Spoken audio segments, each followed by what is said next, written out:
Nyakwara Mugejo ng'ang'isi na kao mana yuyo madundo kaitabo bedo kaduogo kod nonro mar gazet. Walidho gazet mar The Standard kachiela kod Daily Nation. Antiere kae kod jafwambo wadwa Moses Ochieng mar mondo mi walidh ni gazet. Oyawre Moses, ichiew nade? Achiew makare Joyce Manain. Amba chiew makare machiegni nonro mar gazet. Aglero kamano kendo ang'e ni Nyakwara Mugibo chiew maber kamoro amora ma giruwe. Gazet okinyi makawuono mano mar The Standard kod Daily Nation weche magimiyo peka no kopogore. Daily Nation ondiko kae ni Ruto leads UDA ODM must win election stock. Mano kotudore kod romo ma okelo kanyakla jokanyo mag ODM kaachiel kod UDA e boma ma Naivasha e county mano ma Nakuru. No ka bende giketo picha mano mar ja ohala moro mano Winknell Shivayo mondike kanyo ni President's Man. Mago gin moko kuom weche ma gazet mar Daily Nation omenyo it gazet mokwongo. Kata kamano Moses adwa wachak kod gazet mar The Standard odiochieng' makawuono mondo ang'e ni to The Standard to odiochieng' makawuono wacho nang'o. Anno ka The Standard bendo odiochieng' makawuono keto game of numbers road to the general elections. Sani wang'eyo nodong' mana higa achiel kende to wadhi yiero mano mar higa mar 2027 nikech dwe mar 8 dwe maket kod ma kendo tarige maket kod magi odiochieng' manyoro ne tarik 10 kawuono en chieng' tarik 11. Wang'e ni pod wabobedo e muda mano mar election higa manyien. Ogete ni game of numbers kwan makoro jogo manitiere sirikal kod jogo maketo sirikal tesre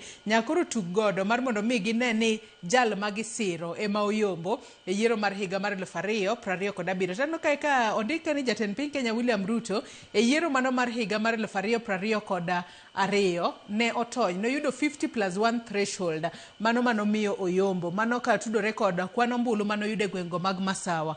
Gwenge mag Masawa no koket kanyo ni nitiere kod kwan ombulu 5.7 nobedo kod thuolo mar yudo kwan ombulu 3.5. Mano noyude kinde mane entiere kod mbi e gwengo mag Masawa. To sani koro wang'eyo ni tanga oloko. Gino makoro aparo ni gazeni mar The Standard emo miyo ndike kae ni game of numbers. Wang'ni to koro kwan dhi ringe yo machalo nade Moses? Joyce en adieri makende ni koro en less than nikech nyoro ne en tarik 10 ma ibage yiero maduong' higa ka after 5 years.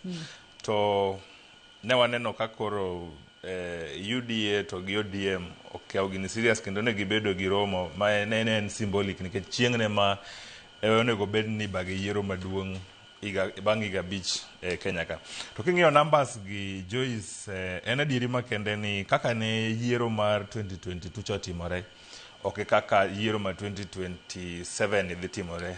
Gik mang'eny osetimore, ji osegore koni gi kocha kendo koro nenore ni jomoko igi owang', jomoko osewuok koni, jomoko osedok koni. For example, jatend piny masani William Ruto noyombo go 50+1 threshold noyudo 50.49 maki round off to biro 50.5. To kinde gi mosenindo manen jatend ODM Raila Amolo Odinga ne almost 200,000 votes kende approximately. Koro namba ni ne ok namba maduong' ahinya. To kaluwore gi kakoro weche dhi sani nenore ni Mount Kenya kata Masawa mar Kenya ok ni kod jatend piny masani. Koro jatend piny manyo kura ne mar 3.5 million mano yudo koni ni kundo monyalo pong'e to ok ni kodhi yudo sir Mount Kenya nyaka odhi yude sir moro nikech pod en gi support kata en gi jok ma pod sire waneno ka en gi joge iluongo ni foot soldiers moko matemo wuoyo ka gi kacha. Koro en adiere ni 3.5 million votes mano yudo ni ok onyal yude e Masawa kata Central kacha. Koro temo manye kone gi kocha. To waneno ka kendo ka ma en jatend Jubilee sani kata presidential candidate Matiang'i ondikne kanyo Nyanza nigi 3.1 million votes. Koro neno ka smile nenore ni koso dibed ni enochako at 3.1. Koro en game of numbers kendo koro obedo passive kalore no kisi wang'e ni kumowuoke nitiere the larger Nyanza region. Mane momiyo seche moko koro enoketne ni en koro seche moko kalore no wuok e gwengo mag Nyanza. Koro kuom ranyisi ni joma wuok Nyanza duto koro wacho ni wato koro wadwa siro wuodwa kalore no wuok Nyanza nyabedo ni osemako kwan ombulu 3.1 kende. Yes, pause sakate kende wacho ni odiochieng' achiel nyalo loko gimoro amora.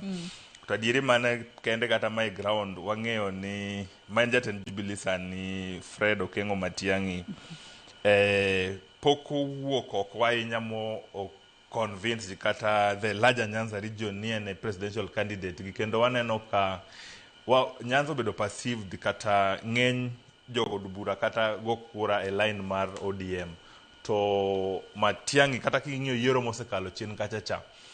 Jubilee Party ma ochungo sani ni pok osebedo katimo maber ahinya e gwenge mag Nyanza. Koro does it mean nitie magic moro madadhi timore mondo mikadhi 2027 to Matiang'i o pool kae ne mobedo declared presidential candidate mar opposition kaka weche pod ruogore nikech as at now pod gionge gi presidential candidate ka ji dhi mbele. To adieri makende ni Matiang'i kata Jubilee Party pok osebedo katimo maber e gwenge mag Nyanza. Kendo waseneno ka ODM mosebedo perceived katimo maber. To king'iyo kanyo be Joyce ma very interesting kendo ng'eni Sifuna is the new kid on the block. Embe ondikne kanyo ni Western Kenya nigi 2.2 million.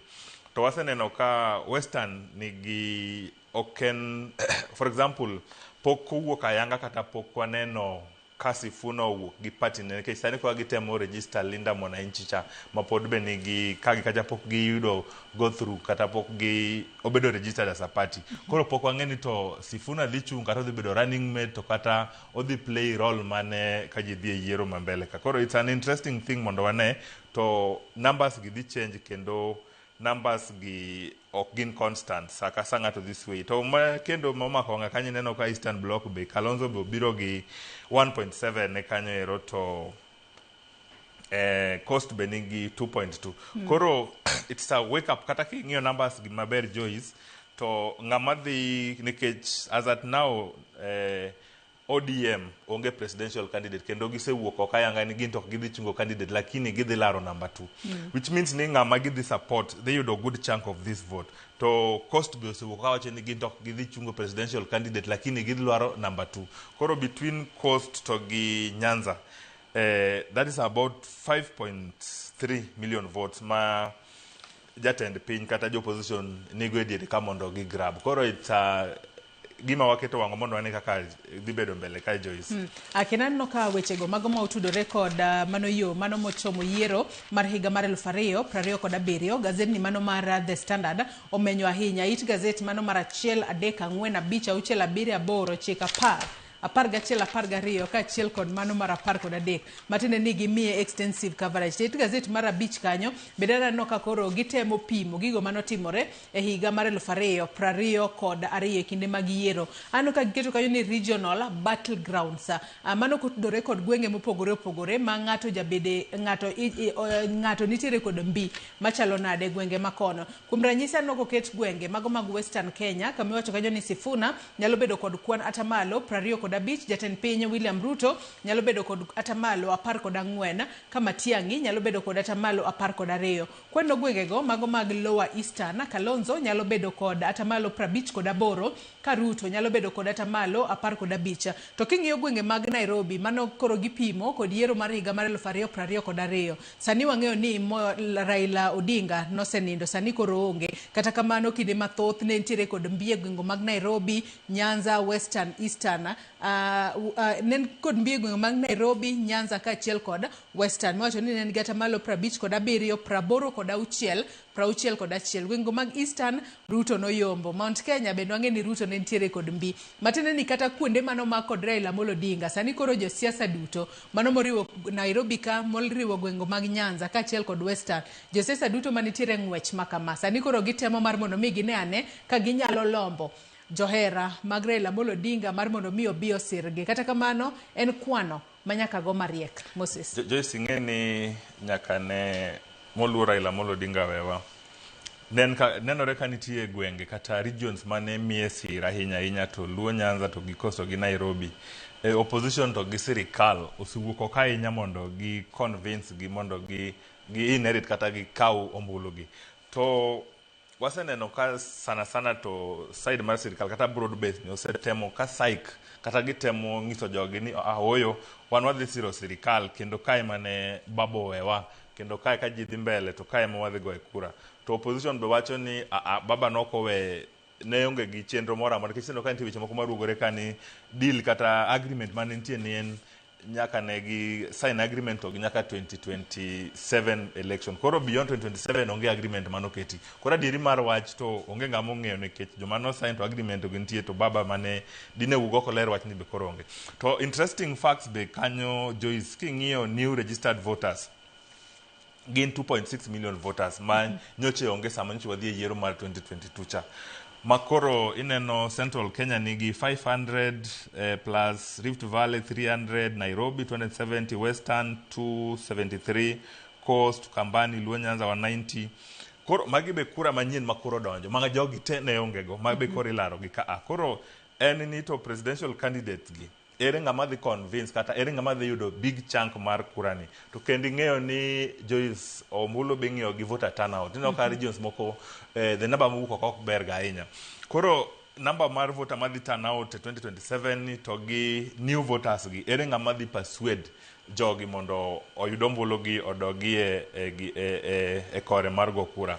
To kendo king'iyo kanyo ero Joyce ineno ka regions mane moseluor Raila Amolo Odinga kineno sirne ni malo sana kendo negi ineno ka gin over 50 plus moko dhi nyaka 86 mangiso ni ka ng'at manyalo convince bit en candidate mar opposition kata en candidate mar broad based to nigi upper hand ka ji dhi e yiero mar 2027 ni Joyce.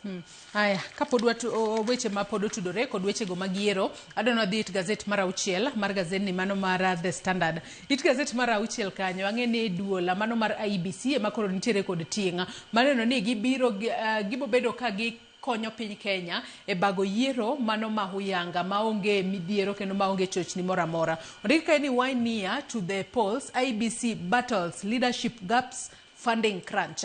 Kakoro nyaka sani wacho ni duola mano matayo weche mag yiero e pacho ka mabendo chung' ne kiewo nyaka sani gintiere kod nok mar omenda kaluwore ni nyaka sani wacho ni election budget margi nitiere omenda mano maderoma bilion 61.7 nyaka bilion 74.8 magidwaro. Kata kamano od bura kata migawo mar omenda nomigi mana bilion 43 kende matiende ni gintiere kod fuoka mano mar omenda kayo. To kopogore kod mano e wechego mag telo iwacho ni nyaka ne Marjan Hussein Marjan thuolo mare e apisi ne ruma dwe mar 2 mano mahiga ni.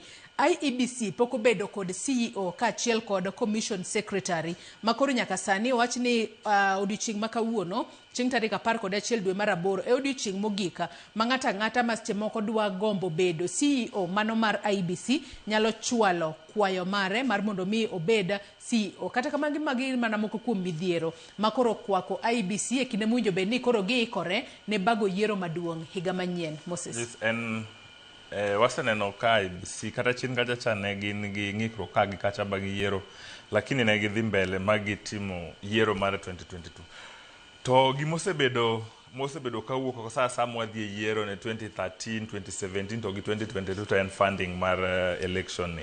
Koro does it mean ni IEBC that despite gigolo projections kendo giketo budget gi ne parliament penjo ma jopiny onego penjo ere gimomiyo saka ji dhi e yiero to omenda mimiyo gi ni ok chop kare kata ok omigi omenda kaka dwaro. For example neno ka gidwaro 61.7 to 74 billion mondo gitim yiero mar 2027. To king'iyo kanyo polling stations for example mane wadhi e yiero ma 2022 ne gin gi 46,000 polling stations 229. To sani kodhi e yiero 2027 polling stations are to 55,393 which means ni gidhi hire new personnel, new kids to gi everything ma idhi tim go yiero koro nyaka gidwar more funding. KEMS kits bineno ka required in 59,352 to mantie and 45,352 as at 2017. Koro which means gidwara another 14,000 ma pok gi prokio kata pok gi yudo mondo gidhi ka ji dhi e yiero mambele ka. Koro en wach to chien ka bineno ka nitie chon ne ok tim yiero mag diaspora sani koro neno ka diaspora be ji dhi goyo mbulu. Koro en budget kendo en ikruok monego ket kare. To leadership mar IEBC ka bo osebedo gi chochni kata osebedo gi ng'ikruok ka gi kachen nikech iyudo ka sa mara onge commissioners moromo kata nitie ng'ato mo resign kata tenyo mar gini oserumo tam mag commission oserumo to nicho waneno chieng' gitemo recruit kata nje gikelo commissioners mondo fill the gap manotimo 2022 election. Commissioner moko mano resign to moko no owuok cha. Koro waketo wang'o kendo en kwayo ne sirikal mondo gimi IBC sir makare, nikech IBC is an independent institution monego otim gigi e yo makare mok gikelo bagni mora mora sama koro ji dhi yiero, nikech wang'eni yiero ma Kenya kae en yiero ma okinoga kendo en ga gi tension ahinya, ma any gap kata any loophole ma jopiny neno kok dhi maber kelo ga tension ahinya kendo kelo buok e chuny jopiny. Koro IBC onego mi sir makare gi sirikal, bid funding, security to logistics mora mora mondo gine ni yiero mar 2027 odhi makare. Joyce. Haya, wageno ni IBC biro bedo ka yudo sir makare mar mondo mi jo Kenya bendo bedane koda geno kuomgi ni gibiro bedo ka gikonyo eneno ni wabedo kod yiero mano miwacho kanyo ni en free, fair and peaceful elections. Mago yiero mbo bed ka ibago higa manyien, higa mar 2027. It gazette mar 7 piny kanyo nitiere weche mabende nyakwara Mugejo ankango nyio gazette mano mar The Standard nyalo soma ngeno dichieng manyoro bende gazette mano mar Daily Nation no menyo weche maket kod mangano ka gazette mano mar The Standard bendo menyo gi kawuono Moses. Ndike kanyo ni 1 year to go, IEBCs must do checklist for parties and candidates ahead of August 10th 2027 polls. Tarige mopogore opogore mowinjo bed ni IEBC kata ma IEBC oseyango ni winjo bed ni timo godo gik mopogore opogore. Kuom ranyisi oseyangore ni wabo bedo ka wadhi e yiero mano chieng' tarik 10 dwe mar boro higa mar 2027 kendo bo bedo on a Tuesday. Kopogore kod mano Moses bendo oket kanyo tarige mopogore opogore mowinjo bed ni joma nitere sirikal winjo bed ni gweyo tao ka koro gidwa laro kombe mopogore opogore mag telo. En adieri makende ni koro odong mana koro wachako wacho ni odong less than 1 year. To roadmap ni kata timeline ma IBC ogolo ni ok en gima nyien. Joyce, every year kata every few days to election, kata few months to election, gitemo ga keto ne jo madhi laro kombe mopogore opogore roadmaps gi. To waseneno ng'ikruok moro ma for example, wang'eni nitie official days monego campaign ochakre for presidential. To kineno mood kata kaka weche dhi en mana ni already wane mood mar campaign. Joyce. Kata kineno kaka weche mag jomo onego resign, ineno ka sakasa lieko ne jomoko mo hold positions moko mopogore opogore e piny owacho monego gwe tao.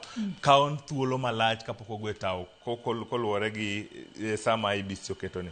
To neno kendo ka IBC noketo kendo nomedo gimoro mar funding. Joyce, ma keto roadmap mar kata ne gigolo plan mar party to gi presidential candidate, pesa monego tigo to gi saka onego tigo to gi kako onego keto samora mora magitimo campaign to gi officials kata jotelo monego run pesa mag campaigns gi. Koro en wang'wa ni to koso di bed ni 2027 idhi bedo mopogore gi chien kachacha, nikech waseneno ka saka sama IBC ogolo this roadmap ni kata this outline mondo mi gitim yiero, to candidates mopogore opogore osebedo ka violate kendo oko sebedo ka keto e tim ka kidwa. Nikech ineno for example nitie jok moko madhi chung' to nitie weche moko mag mibadhi ma pod omako gi pok otimnegi clearance. Iyudo ka cases gi pod budhe do kachacha ma ka koro samo gik to koka gibedo cleared mondo mi gidhi gilar kombe mopogore opogore. To kendo be pok waneno ka IBC nyaka nyocha chakre pok waneno ka gikete tim chike mag monego lu sana to candidates madhi laro kombe mopogore opogore sana to mimako gi weche mag mibadhi gi Joyce. Koro keto wang' ni to does it mean ni koro magiketo 2027 ni candidates gi dhi luwo gi mondo gilu chike yo makare ka ji dhi e yiero ma 2027. Joyce. Ka koro nyaka sani be naneno ka gazeti mano mar The Standard oyango kanyo wechego mago mag ndikruok kaka joluto ombulu ma koro giyango kae ni chenro mano mar ndikruok kaka joluto ombulu osebedo ka dhi mbele ya apise mago mag IEBC, Huduma Centers kaachiel kod Customer Experience Centers mano mayudore Anniversary Towers bore Nairobi ka. Kopogore kod mano be nitiere chik mane IEBC ogolo ka bende negiwacho ni jo Kenya mane ondikore kata registered before 2012 nyaka koro gindikre kendo kalore ni nonro margi oko ma kata kobedo captured at the current biometric register of voters. Wacho ni the current biometric register nyaka sani wacho ni ne ochako tiyo e higa mar 2012 kotudore kod lokruoge mane oketi e weche mag luto ombulu e pachoka. Omiyo jo Kenya duto e kinde makoro wadong kod thuolo wanyalo wacho ni sani en matin ne higa achiel motelo ne yiero kapok indikori kaka jalut ombulu ne ni wuok oko indikori kaka jalut ombulu mar mondo mi ibi yier jatelo midwaro e yo makare. Gazeti mar The Standard bende omenyo sigana mopogore opogore. Adwa no dhi it gazet mar 12 weche ma otudore kod 2/3 rule makoro penjo kanyo 2/3 rule will 2027 finally be the year. Wang'eyo ni kinde ka kinde osebed ka ichwalo dwaro mar mondo mi kwan kit chwecha mano mayudore od bura mamalo bedane maromre. Koro penjo mipenjo kae ni bende higa mar 2027 e higa makoro seche moko 2/3 gender rule no nyalo chopo e yo makare. Parni katiba mano mar higa mar 2010 ne osingo ni nyaka wabed kod gender balance e weche go mago mag telo. Kama bang'e ne waneno ka katiba onogo bende nokelo lemo mano mag jod bura mag counties kata women rep. Penjo en ni koro yiero mabiro bende wako bedo kwan no 2/3 gender rule kose telo mag mine podok bibede yo makare. Moses nyaka nwayud katiba manyien ma 2010 ni 2/3 gender rule ni sirikande te wawache makoro oseti wachak gi mar 2013 to 2017 2017 to 2022 ni pok waneno ko okete tim 2/3 gender rule. For example ne nitie kinde mano pogi mopogore opogore kata parties ne nitie slots mane miyo gi mondo mi gi nominate to kata women rep ma represent every county mondo mi ne gi achieve 2/3 gender rule ni. To pok waneno ka okete tim mag ochopo kare kata samora mora ma appointment timore despite lobby groups kata jok makedo ne ratiro mag Uganda dhie court kacha kendo ruling magisebedo ka giwuok go en mondo mi 2/3 gender rule ni mondo ochopi. For example, inyaparo nitie chien kachacha manen Chief Justice Maraga nodhi to the extent mano rule ni mondo ka president manen jatend piny Uhuru Kenyatta nok nyal chopo 2/3 gender rule ni to ne onge tiende nonego dissolve parliament mondo jodhi yiero manyien mondo chop 2/3 gender rule ni. To despite that ne wananena ka sirikal otiyo mo otiko tamne ma ochopo 2022. Despite that 2022 wadhie yiero makoro wane 2027 2/3 gender rule ni poko bedo fulfill. Koro onego jod bura kata oduogi mondo penj jopiny to kata giler ne jopiny ni ang'o matek e chopo 2/3 gender rule nikech waseneno kata ka migawo mopogore opogore kata kuonde mag tich kamoro amora ma Kenya ka iyudo ka tinde 2/3 gender rule ni en gima nitie to tin gi kata institutions mopogore opogore manyalo chope to the limit kata manyalo implement kaka katiba ma 2010 nondiko Joyce. Koro waketo wang'wa ni despite rulings kata despite call despite rallying ma osebed kitimo ne sirikal to gi od bura mondo gineni 2/3 gender rule ni ochopi kata okete tim ere gimosemiyo giwuok oko giler ne jopiny ni to ere gimosemiyo 2/3 gender rule. Does it mean en too expensive koso jok manyalo file kata manyalo pongo gaps gi emaonge Kenya kae Joyce? Matut kotudore kod mano nyakora moge jongi nyalo somo it gazet mar 12 mano mar gazet mar The Standard. It gazet mar 13 kanyo Moses bende en kotudore kod romo mano ma okelo kanyakla jod bura mag ODM kata jotelo manitiere e broad based mago mag jo ODM kaachiel kod jo Kenya Kwanza makoro nitiere retreat mano mar odiochienge adek. Odiochieng' ma kawuono bro bedo odiochieng' margi mar ariyo e romo margi makoro gitemo mar mondo mi gine kaka gibo bedo ka gibedo piny mondo los odgi motelo ne yiero mar higa mar 2027. E kinde romo makamano odiochieng' manyoro ne waneno ka ogai mar ODM Oburu Oginga ne onyiso jogo ma podi obe defense, jogo ma seche moko podi okia kuma giyiengore kata jogo ma pok owacho ka gintiere broad base kata gionge mar mondo mi ochiw ler ni gin to gin side mane ka koro giwacho ni mabiro bedo ka konyo mar mondo mi ginene to gin jomage montiere godo makoro wawuotho godo wuoth mochomo yiero mar higa mar 2027. Jisen adieri makende ni ODM kata UDA. For example, kane ji odhi yiero ma 2022 chani neno ka UDA noyudo support ne mange kata jod bura ge moko nowuok Central kachacha. To sani gionge gi nitie mapod nitie to nitie maonge en ruogruok ji wacho ni they sit on the fence gi kia side magikaw. The same to ODM, wan gi Linda Mwananchi to gi Linda Ground.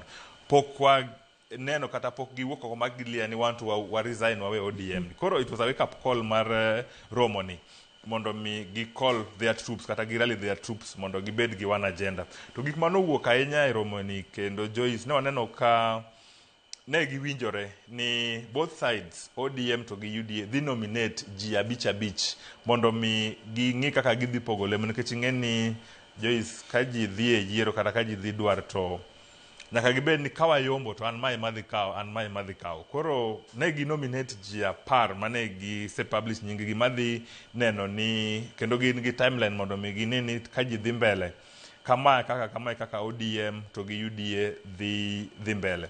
Mabe pod warito nikech ne giwacho ni gidhi form coalition. Waseno coalitions moko ma chien kacha mopogore every now and then kwa dhi e yiero. Koro waketo geno ni to UDA gi ODM dhi e yiero ni ka gin united magi iron out weche mosebedo ka rugore ka nikech ka gi kachacha. Nikech kati neno ka as at now wang'eyo maler ni presidential candidate mar UDA gi ODM en jatend piny William Ruto.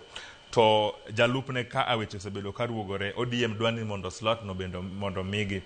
To Mount Kenya East be wacho ni my slot magidonge sirikal ni monego koro miwenegi. Koro magi weche mang'eyo ni gidhi kete e mesa mondo gi discuss mondo gi yiere ni to oyo kawa dhi yiero ni mai ng'ama dhi ting'onwa ngai kata mai ng'ama dhi bedo flag bearer wa to jalupne en maa. To regions modongi, for example Central, Nyanza, Eastern, mai kaka wadhi pogo lemo mag migawo mopogore mondo kaka gichako campaign to both parties or come into agreement. Joyce. Kopogore kod maniti gazet mar 13 mana piny kanyo bende nitiere sigana mano momako wanga kotudore kod kaka jatend duond bura mano mar DCP mabende ne en jalup jatend piny Kenya mano Rigathi Gachagua nyaka sani osebedo kotemo mar mondo mi olomba jogo mawuok e oganda dhot mano mag jo Masai. Wacho ka ni mane en jalup jatend piny kachiel mabende sani en jatend duond bura mar DCP Rigathi Gachagua nyaka sani koro osetemo ka otemo mar mondo mi one kaka onyalo choko ombulu ahinya nyate gwengego mago mag South Rift. Ka bende onyiso jogo mawuok e oganda dhot mano jo Masai kachiel kod Mount Kenya ma odak e gwengo mago mag Narok mar mondo mi obi one kaka wachni gibi gi gol oko kata kik gisir jatend piny Kenya William Ruto mano e ng'welaro komten piny e yiero mabiro. To gino momako dhoga bende wacho kanyo ne owacho kata ne owacho ni obo bedo ko address the nation odiochieng' makawuono under the theme Ruto at 4. Obo bedo ko yango ni e thuolo mar higni 4 ma jatend piny osebede teloge. Telo mar osebede yo machalo nade. Manen jalup jatend piny Rigathi Gachagua osebedo ka yudo seyo ka gi kacha ni ta ng'omiyo ok owuoge Mount Kenya kata Masawa kacha mondo mi o campaign e gwenge mopogore. To kineno mos Gachagua osebedo ka timo rallies ge kod timo Central adek to biro Masailand ka. Wang'eyo ni Masailand issues magin go sana to en land based issues. Koro Gachagua temo ugi kata temo pledge kata temo keto negi singo moko ni to en ko yiere to land issues mosebedo nikech wasebed kiwacho kata wasebedo ka waneno ka weche mag logi ok osebedo kayota ahinya e Masailand ka ko yiere to dhi miyo Masai go dhi duoko negi lopegi kendo dhi keto negi title deeds kendo dhi keto negi ilongo ni grazing areas. Kineno speech ne mano wacho nyoro osebedo ko miyo gi singo ka gi kacha mondo mi gimiye sir. To koro penjo mantie ni does it mean ni kata sani nikech land issue ne gimo osebedo saka sani nikech Gachagua no dhi e yiero ma 2022 kendo ne gitimo campaign kendo ne gidhi area gi. Koro benyocha ene sirikal. Koro does it mean ni no mi thuolo mathine sirikal mano miyo ko implement weche mag lope gi koso sani ka koro dhi bedo president ko odhi implement gi. Koro en waketo wango mondo waneni to odhi yudo ang'o despite gi mondo ogone kura 2027 kae Joyce. Haya, kata kamano warito winjo ni obobedo kowacho nang'o e kinde makoro keto jatend piny Kenya William Ruto e ratil kuom higni 4 mosebedo kotelo ne piny Kenya. Adwaro dhi Machinglo e mwatiek godo nonro mar gazet mar The Standard. Machinglo mantiere it gazet mar 14 mar gazet mar The Standard. King'iyo Machinglo ma kamae, Moses, aneno ka picha mar ng'ama oket kanyo kata sura mar ng'ama ochor kanyo, wanyalo pong'o gi wiwa ni en ng'a. To ang'eyo ni Wilbaro ma kinde mathoth ne ogo godo siasa e higa mar 2022 bende wang'eyo ni to en ng'a mane nitiere kod Wilbaro. Kata kamano anno ka weche manitiere Wilbaro ema koro iloko. Moses. Joyce, Wilbaro nena Wilbaro neno kolokore. Chon chanyocho wire yellow.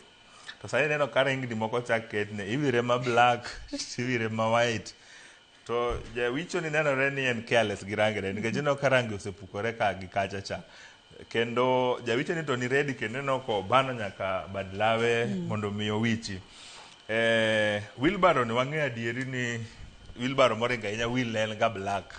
To ineno ko obedo designed mathin mondo mi o reflect kata mondo inya paro kane watindo ne waketo gik moko e bikes mondo mi o reflect kata mondo attract ji. Koro nenore ni rangi miketo ni en mondo mi attract ji kata mondo mi nene gi mabor ka Wilbaro biro. To Wilbaro to en machacha kendo en aina kineno kanyo Hustler Nation pod ondik gi black, which means ni ngeni black ok en ga bright ahinya kendo en gima miri. To Vision 2060 ne makoro oket gi rangi marachar mondo ji one. Koro nenore ni Hustler Nation jadok piny to Vision 2060 ne makoro ikelo malo mondo jopiny one. To gi decoration mopogore timo ne Wilbaro. Kata kineno iye kanyo be king'iyo nitie line moro kanyo ma green ma straight ahinya. So ni weche madhi iye ka does it mean ni koro Vision 2060 koro weche warie kabisa Jis. Nikech wang'eyo ni ng'ama temo duso, wach ni otemo duso Wilbaro chon ne ogoyo siasa mano mar Hustler Nation. Sani to koro loko tanga wantiere Vision 2060.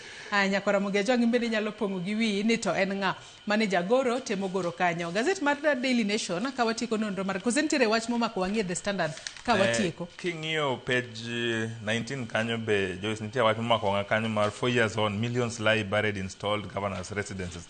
Waseneno ka governors mopogore osebedo kawuok oko mar gero official residence to pok giwuok gilero nwenja ni does it mean ni sama ne gidonjo office ni were they renting koso ne nitie structures mane nitie piny ka koro auditor general ogolo alert kata o blow the whistle ka ngiso ni despite chako projects gi millions is still lying poko tiek gi koro en a wake up call ne governors mondo gine ni resources momigi gi sirikal mamalo to gi machoko gikete tim mondo mi jopiny youth services mopogore Joyce. Nikech aneno kanyo ka ondik kae ni e dwe mar achiel mano dwe mar adek tarik 1 dwe mar adek higa mar 2013 duol mochung' ne chulo osara mano SRC ne osumo paro mar mondo mi piny owacho bio ben ka chiwo kata yango kata gero official residency mano mar jatend piny, chief justice, governors kaachiel kod speakers mano mar National Assembly kaachiel kod county assembly. Kata kamano wacho ni higa mar 2015 commission onogo bende koro no advice kata no sumo paro mar mondo mi ochul monthly rent payable mano for the speakers official residence ma ok winjo ben ni kalo 100,000 mano dwe ka dwe mano county ma Nairobi, Mombasa kaachiel kod Kisumu counties ka bende nitiere 75 mowinjo ben ni imiyo counties mamoko. Nyakora Mugejo wach makamane nyalo somo e it gazet mano mar 19 mano mar gazeni mar The Standard. Ka waloro nonro mar gazet Daily Nation omenyo mano weche motudore kod romo mano mar ODM kaachiel kod UDA ma odiochieng' makawuono en odiochieng' mare mar ariyo mano e boma ma Naivasha e county mano ma Nakuru. Kopogore kod mano wach machielo mabende oket kama ng'eni Nyakora Mugejo bende nyalo somo en kotudore kod ja ohala mano Winknell Shivayo. Kinde ka kinde iluongo kanyo ni president's man kalure kod kit kaka entiere machiegni kod jatend piny Kenya William Ruto. Kendo koro gino mamako dhok ni en kaka jatend piny Kenya William Ruto ne okowe ka odhi e chopa mare giko dira mokalo chieng' ngese kinde makono noriwore kod familia mar jatend piny kinda nyombo mano mar nyar jatend piny. Joyce Shivayo ni okonyien kata ok en ng'ama nyien e wang' sana to jo Kenya. To makoro nyoche otimore over the weekend ni makoro nyoche wang'e ni maybe owuok e limelight kata were gi weche mag Kenya gi to nenore ni osiep mane kinde gi jatend piny dhi beyond tich kata en a personal relationship. To Shivayo ni osebedo kanigi seyo kata en gi criminal cases mang'eny oja Zimbabwe ma nitie osebedo sentence nyaka ne en gi case Zimbabwe to gi South Africa. Kacha be nyoche waneno kanch sama nyoche wada timo repair mar airport wa kaidi be nitie kaka ni wacho ni nitie kaka otudore gi kampuni moko mopogore opogore mani da miyo ragni. Koro penjo ma jo Kenya onego penjere ni to Shivayo ni to gi jatend piny nitie tudruok mane momiyo ong'eny kata odwendlo e affairs mag Kenya kae nikech kata as at now cases go pod nie court mane item chungu godo gedo mag airport wa. To ni neno ka jatend piny kana kaka iwacho no sama ne nyoche wang'eni weekend jatend piny nyoche okelne dawar kata nyoche odhi nyuom nyare mano oyudo tas. Koro welo among welo ma nyoche oketi ne en Shivayo gini mani neno ko personally you can imagine wang'eni president en ng'ama onego riembi around to president himself emokawo thuolo ne mar riembe nyaka kuma ne chopa ne nitie, which means that was a big honor kendo en ng'ama value ahinya e personal life ne. Koro waketo wang'wa to weche mang'eny osewache wi Shivayo ni kata kako timo wande to gi criminal cases mosebedo go. Koro en mondo mi jotend piny owuogi kata jo Kenya oler mondo wachi ni to en tudruok mane ma osebedo godo kata osebedo kodwendlo gi running affairs mar sirikal mar Kenya. Wachni mogik Moses ka waloro nonro mar gazet thuolo marwa inyisa norumo. Akwayo ne mana nyikwa ramo giket kwe kendo wamed dhi mbele gi ndikruok ne ombulu joma pok ondikore Joyce. Erokamano inya Moses Ochieng kuom kawo thuolo mari mar biro e nonro mar gazet odiochieng' ma kawuono. Nyakora Mugiajwang' imbe nagondi erokamano ahinya kuom bedo kod nyaka gi sani mwachopo e giko mar nonro mar gazet. Gazet mar Daily Nation bende pod nitiere kod sigana mago mopogore opogore ma inyalo nyiewo tibedo piny isomo e yo makare. Akawo mana yueyo madundo gi sani kae taduogo kod twak mokwongo e chenro mar Rupiny. Kik idhi mabor.